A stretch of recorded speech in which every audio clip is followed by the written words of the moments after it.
Hey everyone, it's Nishar here and welcome to Introduction to Python Data Type। आज के इस lecture में हम बात करेंगे Python डाटा टाइप्स के बारे में। एंड यहाँ पर जितने भी मैं Python डाटा टाइप्स के बारे में बात करूँगा उन सबको आपको रेटिफिकेशन करने की ज़रूरत नहीं है, बस आप एक बार समझ लो। एंड आगे जैसे वीडियो और आएंगे उन सब में हम इन डेप्थ चले जाएंगे, देन आपको अच्छे से समझ में आ जाएगा कि कौन सा जो डाटा टाइप है वो किस काम आता है। So don't very about that कि हमें ये रेटिफिकेशन करनी पड़ेगी, ऐसी कुछ भी नहीं है। In today's lecture, we will cover the key data types in Python, and these are your basic building blocks when constructing large piece of code. That means कि अगर आप आगे जाकर कोई एक large piece of code create करते हैं तब आपको ये छोटे छोटे जो building blocks है data types ये आपके काम आएंगे। So let's quickly discuss all of the possible data types. So हमारा जो फर्स्ट डाटा टाइप है वो है इंटीजर्स, एंड इंटीजर्स को हम रिप्रेजेंट करते हैं इंट से। एंड इंट के अंदर जितने भी होल नंबर्स आते हैं वो सब यहाँ पर इसके अंदर इंक्लूडेड है, like x is equal to 1 2 3 4 etcetera etcetera जहाँ तक हो सके। बस इसमें यहाँ पर आप जो पॉइंट वाली वैल्यू है, लाइक जो डेसिमल वाली है 20.5 है 2.5 है, जो भी यहाँ पर पॉइंट के साथ वैल्यू आएगी वो इसमें इंक्लूडेड नहीं है। एंड इसके अलावा जो हमारा सेकेंड जो डाटा टाइप है वो है फ्लोटिंग पॉइंट। इसको हम रिप्रेजेंट करते हैं फ्लोट से, एंड इसमें नंबर आएगा विद ए डेसिमल पॉइंट, मतलब कि 1.1 0.01, यानी कि जितने भी यहाँ पर पॉइंट के साथ नंबर आएंगे वो यहाँ पर आएंगे फ्लोटिंग पॉइंट के अंदर। इसमें होल नंबर नहीं होंगे, यानी कि इंट के अंदर आपके होल नंबर आएंगे एंड फ्लोटिंग पॉइंट के अंदर आपके डेसिमल वाले नंबर्स आएंगे। तो ये दोनों में फ़र्क हो गया। जो हमारा नेक्स्ट जो डाटा टाइप है वो है स्ट्रिंग्स, एंड स्ट्रिंग को हम रिप्रेजेंट करते हैं str से, यानी str।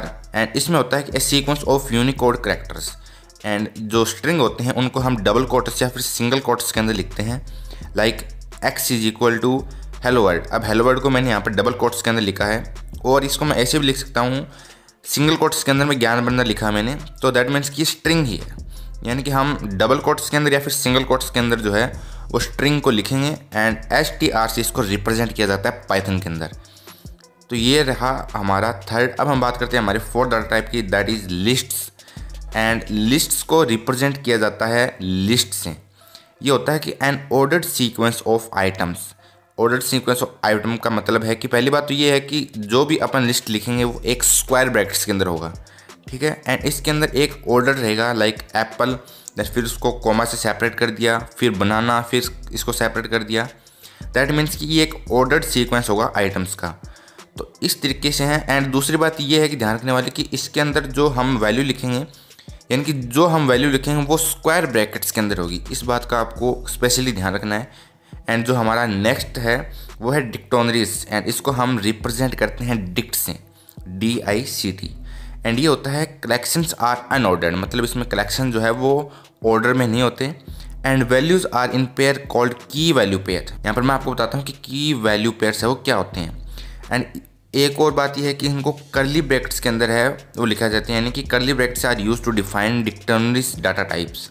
अब मैं यहाँ पर एग्जांपल के थ्रू बताऊँ तो यहाँ पर मैंने करली ब्रैकेट स्टार्ट किया, नेम, यहाँ पर मैंने स्ट्रिंग लिखा नेम, उसके बाद में कॉलम्स इसको है वो डिवाइड किया। वो डिवाइड नहीं किया, मतलब कॉलम्स इसको मैंने यहाँ पर एक जो पॉइंट होता है वो दिया कि नेम क्या है, जॉन है। एंड उसके बाद मैंने यहाँ पर कोमा लगा के जो है इसको सेपरेट कर दिया, एंड उसकी एज लिखी, देन फिर से कॉलन, एंड फिर से यहाँ पर मैंने इसको 36 लिया, यानी कि नेम जो है वो जॉन है, एज उसकी 36 है, यानी कि पेयर के अंदर हो गया, नेम जॉन हो गया एंड एज 36 हो गई। एंड इसको लिखा जाता है एक कर्ली ब्रैकेट्स के अंदर। आगे हम और डिटेल में बात करें इसके बारे में भी।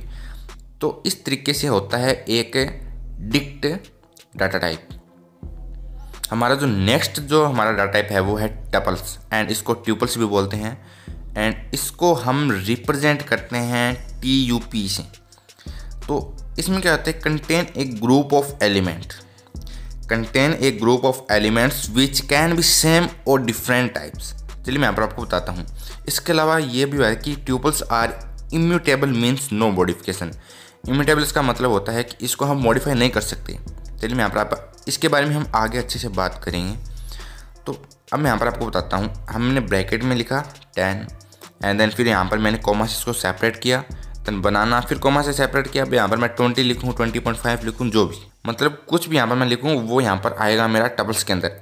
इसमें बात यह है कि इसमें जो ग्रुप ऑफ एलिमेंट है वो सेम नहीं है, मतलब यहाँ पर इंट भी आ गया, यहाँ पर स्ट्रिंग भी आ गया, यहाँ पर फ्लोटिंग पॉइंट भी आ सकते हैं।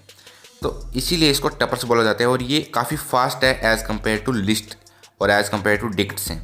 तो नेक्स्ट हमारा जो डाटा टाइप है वो है सेट्स एंड इसको रिप्रेजेंट करते हैं सेट से। The collection of unique item that are not in order, and इसको भी हम ब्रैकेट्स से यानी कि जो कर्ली ब्रैकेट्स उससे अंदर ही इसको लिखा जाता है। And curly brackets are use to define set and a comma is use to separate values. अब यहाँ पर मैं आपको बताता हूँ कैसे। तो कर्ली ब्रैकेट्स के अंदर मान लीजिए मैंने लिख दिया यहाँ पर एप्पल, देन इसको कॉमा से मैंने सेपरेट कर दिया, फिर मैंने लिख दिया बनाना, फिर सेपरेट कर दिया देन चेरी। अब ये जो बात है वो ये है कि यहाँ पर मैंने वैल्यू लिखी वो एक मतलब ऑर्डर के अंदर लिखती, मतलब ऑर्डर नहीं है ये, मैंने इसको सेपरेट कर दिया है कॉमा से एंड ये जो यूज़ हुआ है इसके अंदर वो है कर्ली ब्रैकेट्स। अब आप ऊपर की तरफ देखोगे उसके अंदर भी कर्ली ब्रैकेट्स यूज़ हुआ है। दोनों में फ़र्क बस इतना ही है कि डिक्ट के अंदर आपको एक पेयर देखने को मिलेगा एंड सेट के अंदर यहाँ पर कोई भी पेयर नहीं होता। तो इस बात का आपको स्पेशली ध्यान रखना है।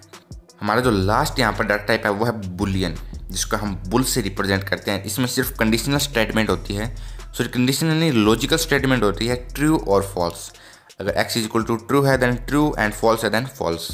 तो ये थे यहाँ पर कुछ बेसिक्स डाटा टाइप्स एंड आगे हम और भी इन डेप्थ में चले जाएंगे और हमारा जो नेक्स्ट लेक्चर होगा वो होगा पाइथन नंबर्स पर। तो एक बार मैं यहाँ पर फिर से आपको बता देता हूँ। इंटीजर होता है होल नंबर्स के लिए, फ्लोटिंग पॉइंट होता है डेसिमल नंबर के लिए, स्ट्रिंग्स होता है स्ट्रिंग मतलब जो वर्ड लिखेंगे उसको हम डबल कोट्स या फिर सिंगल कोट्स के अंदर जो है वो अंदर लिखेंगे, एंड लिस्ट होता है N ordered sequence of item के लिए, डिक्टोनरीज होता है हमारा collection of unordered and pair value के लिए, एंड टपल्स होता है हमारा contain of group element which can be same और डिफरेंट टाइप्स, एंड जो हमारा सेट्स होता है वो होता है कलेक्शन ऑफ यूनिक आइटम जो कि ऑर्डर्ड में नहीं है एंड इनको कर्ली ब्रैकेट के अंदर लिखा जाता है, and last but the list Boolean जो कि लॉजिकल एक्सप्रेशन के लिए आता है यानी कि ट्रू एंड फॉल्स।